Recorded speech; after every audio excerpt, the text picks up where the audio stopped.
the best bands I've ever seen live. That is Hot Chip, their new track, and Broken. Sport on the way. First the news. This is Radio 2 on the BBC Sounds app, on your smart speaker and on 88 to 91 FM. BBC News at 4 o'clock. This is Adam Porter. Liz Truss has insisted she's absolutely determined to remain as Prime Minister after she sacked Kwasi Kwarteng as her Chancellor. Jeremy Hunt has now been appointed to the role. Speaking at a news conference, Ms Truss said she'd acted decisively to ensure economic stability. I want to be honest. This is difficult. But we will get through this storm, and we will deliver the strong and sustained growth that can transform the prosperity of our country for generations to come.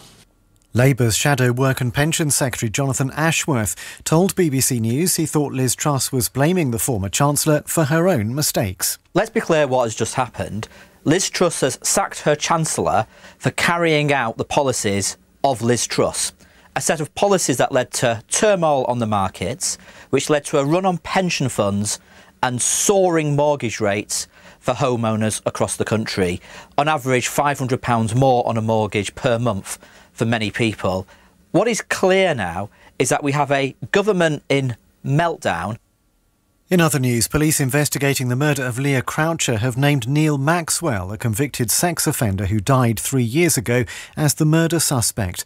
Unidentified remains and personal items belonging to 19-year-old Leah Croucher were found at a property in Milton Keynes earlier this week. Thames Valley Police say Mr Maxwell was the only person who had keys to the property at the time of her disappearance. The Red Cross says it has repeatedly tried to reach a Russian prison camp in eastern Ukraine, but warned it cannot get to the site without cooperation from Moscow. Kiev says observers need to reach the Olenivka prison because human lives are at stake. A Red Cross spokesman, Ewan Watson, said its teams were on standby were Russia to allow a visit. Our teams are ready on the ground and have been ready for months to visit the Olenivka penal facility and any other location where POWs are held. However, beyond being granted access by high levels of authority, we cannot access by force a place of detention or internment where we have not been admitted. 2 protesters wearing Just Stop Oil T-shirts have been arrested after throwing tomato soup over Vincent van Gogh's famous Sunflowers painting at the National Gallery in London. The museum says the picture was covered by glass and therefore not harmed. Royal Mail has announced it could axe up to 10,000 jobs by next year, blaming ongoing strike action by postal workers contributing to financial losses. The Communication Workers Union says the redundancies are due to gross mismanagement. A leading teachers' union is to ballot its members for strike action after rejecting a 5% pay rise. They say real-term pay cuts are fueling the teacher recruitment and retention crisis.